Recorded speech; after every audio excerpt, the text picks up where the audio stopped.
Assalomu alaykum, hurmatli tomoshabinlar. Bugun men sizga har bir xonadon, har bir oila, har bir ijara uyda yashayotgan fuqaro uchun juda muhim bo'lgan masalani tushuntirib beraman. Gap kommunal to'lovlar, qarzdorlik, penya. Noto'g'ri hisoblangan summalar va kommunal to'lov bekor qilindi degan gap aslida nimani anglatishi haqida ketadi. Bu ma'lumotni bilmasangiz, ortiqcha pul to'lashingiz, eski qarzni bo'yningizga olib qo'yishingiz yoki qonuniy imtiyozingizdan foydalana olmasligingiz mumkin. Shuning uchun videoni oxirigacha ko'ring. Hozirning o'zida kanalga obuna bo'ling, like bosing. Chunki men bunday mavzularni oddiy odam tushunadigan tilda aniq misollar bilan tushuntirib boraman. Avvalo eng muhim narsani aniqlashtirib olaylik. Kommunal to'lov bekor qilindi degan gapni ko'pchilik noto'g'ri tushunib qolmoqda. Bu elektr, gaz, suv, issiqlik chiqindi yoki boshqa xizmatlar endi umuman bepul bo'ldi degani emas. Kommunal xizmat ko'rsatilsa, odatda uning haqini to'lash majburiyati saqlanib qoladi. Lekin prezident topshiriqlari, hukumat qarorlari va mas'ul idoralarga berilgan ko'rsatmalar asosida ayrim hollarda aholiga ortiqcha yozilgan qarzlar, noqonuniy penya, noto'g'ri hisoblangan to'lovlar, asossiz talablar va ayrim ijtimoiy himoyaga muhtoj oilalar uchun og'irlik qilayotgan to'lovlar qayta ko'rib chiqilishi, kamaytirilishi yoki bekor qilinishi mumkin. Men buni ekspert sifatida shunday tushuntiraman. Kommunal to'lovning o'zi emas, balki adolatsiz, asossiz yoki qonunga zid tarzda hisoblangan to'lov bekor qilinishi mumkin. Masalan, siz 2 oyda yashamagansiz, suv hisoblagichingiz ishlagan, ko'rsatkich o'zgarmagan. Lekin sizga o'rtacha iste'mol bo'yicha katta summa yozib yuborishgan. Yoki gaz ta'minotida uzilish bo'lgan, xonadonga gaz kelmagan, lekin baribir sizga iste'mol qilingandek qarz chiqarilgan. Yoki elektr hisoblagich masofadan noto'g'ri o'qilgan, tizimda xatolik bo'lgan, lekin sizdan darhol qarzni to'lash talab qilingan. Mana shunday vaziyatlarda fuqaro men to'lamayman deb o'tirib olmasligi kerak. Balki qonuniy tartibda murojaat qilib, hisob-kitobni qayta tekshirtirishi kerak. Oldin ko'p odamlar kommunal tashkilotdan kelgan har qanday hisobni mutlaq haqiqat deb qabul qilardi. Telefoniga SMS keldi, ilovada qarz chiqdi, mahalla xodimi aytdi yoki nazoratchi eshikka keldi. Odamlar darrov pul topib to'lashga harakat qilardi. Hatto ayrimlar men ishlatmaganman-ku desa ham tizimda shunday chiqib turibdi degan javobni eshitib bahslashishga qo'rqardi. Natijada kimdir 100 ming so'm, kimdir 500 ming so'm, kimdir bir necha million so'm ortiqcha to'lab yuborgan holatlar bo'lgan. Hozir esa vaziyat boshqacha. Davlat organlari aholiga ko'rsatilayotgan kommunal xizmatlarda shaffoflik bo'lishi, hisob-kitoblar aniq bo'lishi, iste'molchi huquqi buzilmasligi kerakligini qat'iy talab qilmoqda. Prezident darajasida berilayotgan topshiriqlarning mazmuni ham shundan iborat. Odamlar xizmat olmagan bo'lsa yoki xizmat sifatsiz bo'lsa yoki hisob-kitobda xato bo'lsa, ulardan asossiz pul undirilmasligi kerak. Ayniqsa kam ta'minlangan oilalar, pensionerlar, nogironlik bo'lgan shaxslar, yolg'iz keksalar, ko'p farzandli oilalar uchun ortiqcha kommunal yuk juda og'ir. Shu sababli imtiyozlar, kompensatsiyalar, subsidiyalar, qarzdorlikni qayta ko'rib chiqish, penya va jarimalarni qonuniy baholash kabi mexanizmlar kuchaymoqda. Ammo yana bir muhim ogohlantirish beraman.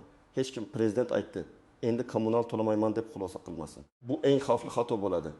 Chunki real iste'mol uchun to'lov majburiyati saqlanadi. Siz haqiqatan elektr ishlatgan bo'lsangiz, gaz yoqqan bo'lsangiz, suv sarflagan bo'lsangiz, chiqindi xizmati ko'rsatilgan bo'lsa, ularning haqi to'lanadi. Bekor bo'ladigan narsa bu noto'g'ri, asossiz, 2 marta yozilgan, qonuniy tartib buzilib hisoblangan yoki sizga tegishli bo'lmagan qarzdir. Asosiy qism bit nimalarni bilish kerak, kim xavotir olsin. Kim xavotir olmasin, endi eng kerakli qismga o'tamiz. Siz birinchi navbatda kommunal qarz qanday paydo bo'lganini bilishingiz kerak. Qarz 3 xil yo'l bilan shakllanadi. Birinchisi, siz haqiqatan xizmatdan foydalangansiz va to'lamagansiz. Ikkinchisi, hisoblagich ko'rsatkichi noto'g'ri kiritilgan yoki tizim xato qilgan. Uchinchisi, eski mulkdor, ijarachi yoki boshqa shaxsning qarzi sizga o'tib qolgan. Birinchi misolni olaylik. Toshkent viloyatida yashaydigan oila oyiga o'rtacha 2 million kilovat elektr ishlatadi. Tarifni shartli ravishda 10 so'm deb olsak, oyiga 2500 so'm chiqadi. Agar ular 3 oy to'lamasa, 367.500 so'm qarz yig'iladi. Bu odatiy qarz. Bu yerda bekor qilish haqida gap bo'lmaydi. Chunki iste'mol bo'lgan. Lekin agar tizimda 2500 kilovat o'rniga 1200 kilovat ko'rsatilgan bo'lsa, summa 562 so'm bo'lib ketadi. Mana shu holatda fuqaro ortiqcha 420 ming so'm atrofidagi farqni qayta hisoblatishga haqli. Ikkinchi misol, bir xonadonda suv hisoblagich bor. Hisoblagich yanvar oyida 1,20 ko'rsatgan, fevral oyida 1,28 bo'lgan. Demak, takis kub suv ishlatilgan. Lekin ilovada takis kub deb kiritilgan. Agar ilk kub suv narxi shartli 2000 so'm bo'lsa, takis kub 16 ming so'm bo'ladi. Takis kub esa 16 ming so'm. Farq borg'arim 4 ming so'm. Siz shunchaki mayli. Keyingi oy kamroq chiqar deb kutmasligingiz kerak. Darhol screenshot hisoblagich rasmi, shaxsiy hisob raqami bilan murojaat qilasiz va qayta hisob kitob talab qilasiz. Uchinchi misol, siz yangi uy sotib oldingiz. Notarius orqali hamma hujjatni rasmiylashtirdingiz. Uyga ko'chib keldingiz va qarasangiz, gazdan 2 million so'm qarz chiqib turibdi. Bu qarz siz uy egasi bo'lmasingizdan oldin paydo bo'lgan. Bunday holatda shartnomaga, topshirish qabul qilish dalolatnomasiga, hisoblagichning ko'chib kirgan kundagi ko'rsatkichiga qaraladi. Agar oldingi qarz aniq avvalgi egaga tegishli bo'lsa, siz uni o'z bo'yningizga olmasligingiz kerak. Amaliyotda odamlar uyni oldim, qarz ham menga o'tdi deb o'ylaydi. Aslida har bir holat hujjatlar asosida alohida ko'riladi. 4-misol. Ijarachi 3 yil yashagan, elektr, suv va gazdan foydalangan, lekin chiqib ketayotganda qarz qoldirgan. Uy egasi keyin qarzdan xabar topadi. Bu yerda masala murakkabroq. Kommunal shaxsiy hisob odatda mulk manzili bilan bog'liq bo'ladi. Ta'minotchi tashkilot uy egasidan talab qilishi mumkin. Lekin uy egasi ijarachi bilan yozma ijara shartnomasi tuzgan bo'lsa, hisoblagich ko'rsatkichlari qayd qilingan bo'lsa, u keyin ijarachidan regress tartibida undirishga harakat qilishi mumkin. Shuning uchun men har doim aytaman. Ijaraga berishda og'zaki kelishdik degan gap yetarli emas. Kirish va chiqish kunida elektr, gaz, suv ko'rsatkichlarini rasmga oling, dalolatnoma tuzing, to'lovlarni har oy nazorat qiling. Kim xavotir olishi kerak? Birinchidan, telefon ilovasida birdaniga katta qarz paydo bo'lganlar. Masalan, kecha 50 ming so'm edi, bugun 1,2 million so'm bo'lib qoldi. Ikkinchidan, uyda yashamagan davr uchun to'lov chiqqanlar. Uchinchidan, hisoblagich almashtirilgandan keyin qarz ko'payganlar. To'rtinchidan, eski uy sotib olganlar yoki meros orqali uy olganlar. Beshinchidan, sud ijrochilari orqali kommunal qarz undirish xabarnomasi olganlar. Oltinchidan, penya asosiy qarzdan ham oshib ketganini ko'rganlar. Kim xavotir olmasligi kerak? Agar siz har oy hisoblagich ko'rsatkichini to'g'ri berib borsangiz, to'lov kvitantsiyalaringiz bo'lsa, qarzingiz bo'lmasa, ilovadagi raqamlar real iste'molga mos kelsa, vahima qilishga hojat yo'q. Siz faqat hujjatlaringizni saqlab yuring. Har oy oxirida ko'rsatkichlarni rasmga olib qo'ying. Shaxsiy kabinetdagi ma'lumotlarni tekshirib boring. Eng yaxshi himoya bu tartibli hisob-kitob. Endi ko'pchilik e'tibor bermaydigan jihatlarni aytaman. Birinchi nozik masala, penya bekor bo'ldi degan gap ham har doim to'g'ri emas. Ayrim davrlarda yoki ayrim toifalar uchun penya hisoblash cheklanishi, qayta ko'rib chiqilishi yoki amnistiya qilinishi mumkin. Lekin bu avtomatik tarzda hamma uchun, hamma vaqt barcha xizmatlarga tegishli bo'ladi degani emas.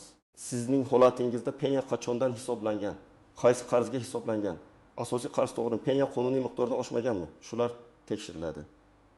Ikkinchi nozik masala, hisoblagich plombasi. Agar plombasi buzilgan bo'lsa, ta'minotchi tashkilot sizga me'yor bo'yicha katta summa hisoblab berishi mumkin. Lekin bu yerda ham savol bor. Plomba kimning aybi bilan buzilgan? Hisoblagich qayerda joylashgan? U ko'chada, umumiy yo'lakda. Ta'minotchi kirishi mumkin bo'lgan joydami yoki xonadon ichidami?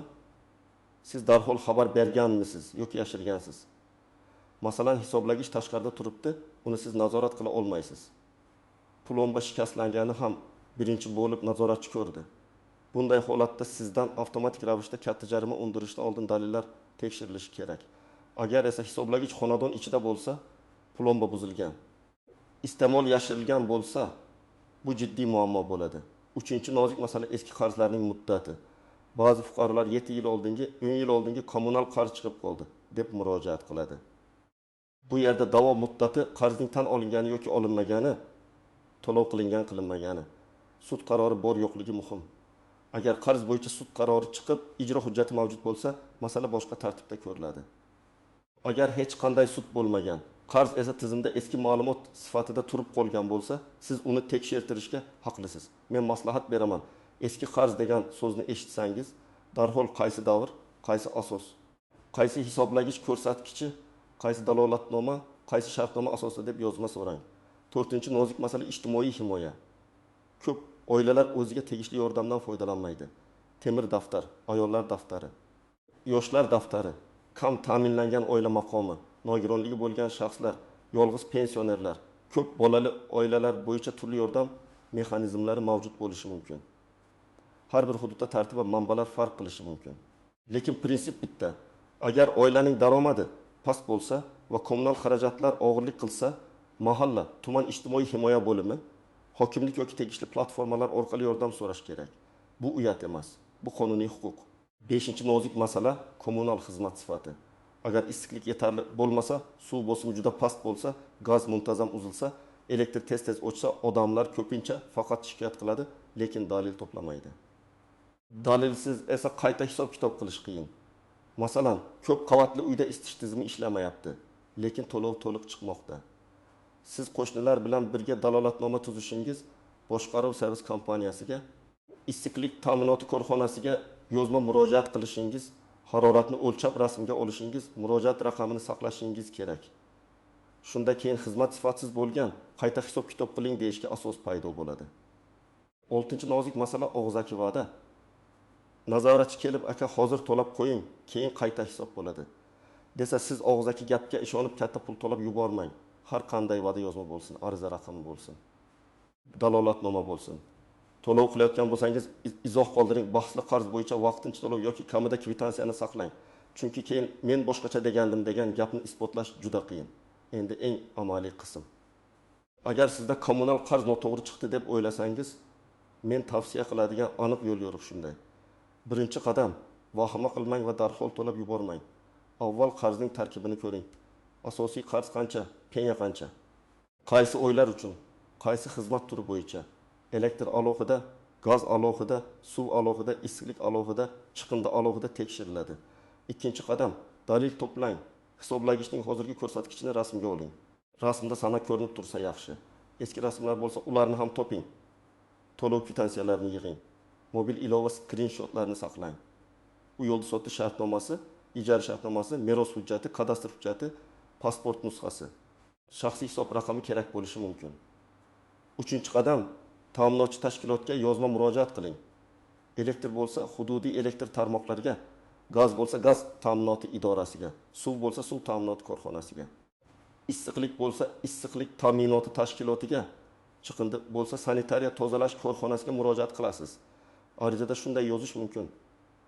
Menga tegishli shaxsiy hisob raqamida ko'rsatilgan qarzdorlikka e'tirozim bor. Qarz qaysi davr, qaysi ko'rsatkich va qaysi hujjat asosida hisoblanganini yozma ravishda tushuntirib berishingizni, hisob-kitobni qayta tekshirishingizni va asossiz hisoblangan summa hamda peyani bekor qilishingizni so'rayman. Mana shu mazmunda sodda, lekin aniq yozasiz. 4-qadam, arizani ro'yxatdan o'tkazing. Eng katta xato shuki, odamlar arizani berib ketadi, lekin kirim raqamini olmaydi. Siz albatta murojaat raqamini oling. Agar onlayn yuborsangiz, skrinshot qiling. Agar qog'ozda topshirsangiz, ikkinchi nusxasiga qabul qilingan sana va imzo qo'ydiring. 5-qadam, javobni kuting, lekin nazorat qiling. Odatda murojaatlarga belgilangan muddatlarda javob berilishi kerak. Agar javob berilmasa yoki javob sizni qoniqtirmasa, yuqori turuvchi tashkilotga iste'molchilar huquqlarini himoya qilish organlariga, tuman hokimligiga, prokuraturaga yoki sudga murojaat qilish mumkin. Lekin har bosqichda hujjat bilan yuring. Men bordim, aytdim, yetarli emas. Men falon sanada ariza berdim, mana raqami, mana javobi deyishingiz kerak. 6-qadam, agar ijtimoiy yordamga muhtoj bo'lsangiz, mahallaga boring. Mahalla yettiligi, ijtimoiy xodim, hokim yordamchisi orqali oilangizning holatini tushuntiring. Daromadlaringiz, oiladagi a'zolar soni, nogironlik bo'lsa guvohnoma, pensionerlik hujjati, bolalar soni, ishsizlik holati, davolanish xarajatlari, kommunal qarz miqdori bo'yicha ma'lumotlarni tayyorlang. Maqsad bitta, sizning holatingiz rasmiy ko'rib chiqilsin va mavjud yordam mexanizmlariga ulanishingiz mumkin bo'lsin. 7-qadam, kelajakda bunday muammo qaytalanmasligi uchun tizim yarating. Har oy oxirida elektr, gaz va suv hisoblagichini suratga oling. To'lov qilganingizdan keyin kvitansiyani telefonda alohida papkaga saqlang, agar uyda ijarachi yashasa. Har oy ko'rsatkichlarni siz ham tekshiring. Agar hisoblagich almashtirilsa, eski va yangi ko'rsatkichlar dalolatnomada aniq yozilganini ko'ring. Agar xizmat uzilsa, qachon uzilgani va qachon tiklanganini qayd etib boring. Men sizga oddiy hayotiy misol aytaman. Bir oila gazdan 1 million 800 ming so'm qarz chiqib qolganini ko'rgan. Ular avval to'lashga tayyor bo'lishgan. Keyin tekshirilsa, hisoblagich almashtirilgan paytda eski ko'rsatkich noto'g'ri kiritilgan ekan. Ariza, dalolatnoma, fotosuratlar asosida summa qayta hisoblangan va qarz sezilarli kamaygan. Agar ular shunchaki qo'rqib to'lab yuborganida, keyin pulni qaytarish ancha qiyin bo'lardi. Yana bir misol. Pensioner ayol issiqlik uchun to'liq to'lov qilib kelgan, lekin kvartirasida radiatorlar deyarli ismagan. U ko'p yil shikoyat qilmagan, faqat qo'shnilarga aytgan. Keyin farzandlari yordamida haroratni o'lchab, boshqaruv tashkiloti va issiqlik korxonasiga yozma murojaat qilgan. Tekshiruv kelgan, muammo umumiy tizimda ekani aniqlangan. Shundan keyin xizmat sifati bo'yicha dalolatnoma tuzilib, masala qayta ko'rilgan. Bu misol shuni ko'rsatadiki, huquq bor, lekin uni ishlatish uchun dalil va yozma murojaat kerak. Demak, kommunal to'lov bekor qilindi degan gapni to'g'ri tushunish kerak. Xizmatdan foydalangan bo'lsangiz, to'lov majburiyati saqlanadi. Lekin sizga asossiz qarz yozilgan bo'lsa, penya noto'g'ri hisoblangan bo'lsa, eski qarz sizga tegishli bo'lmasa, hisoblagich ko'rsatkichi xato kiritilgan bo'lsa yoki xizmat sifatsiz ko'rsatilgan bo'lsa, siz qayta hisob kitob talab qilishga haqlisiz. Prezident topshiriqlarining asosiy mazmuni ham aholining huquqi himoya qilinishi, ortiqcha va adolatsiz to'lovlar bo'lmasligi. Ayniqsa ijtimoiy himoyaga muhtoj oilalar qiynalmasligi bilan bog'liq. Men sizdan so'rayman, sizning kommunal to'lovlaringizda ham shunaqa tushunarsiz qarz, penya yoki noto'g'ri hisob kitob bo'lganmi? Izohlarda yozib qoldiring. Qaysi xizmat turi bo'yicha muammo ko'p uchrayotganini birga tahlil qilamiz. Videoni foydali deb bilsangiz, albatta like bosing, yaqinlaringizga yuboring, kanalga obuna bo'ling. Chunki bunday ma'lumotlar ko'p hollarda odamlarning pulini, vaqtini, asabini asrab qoladi.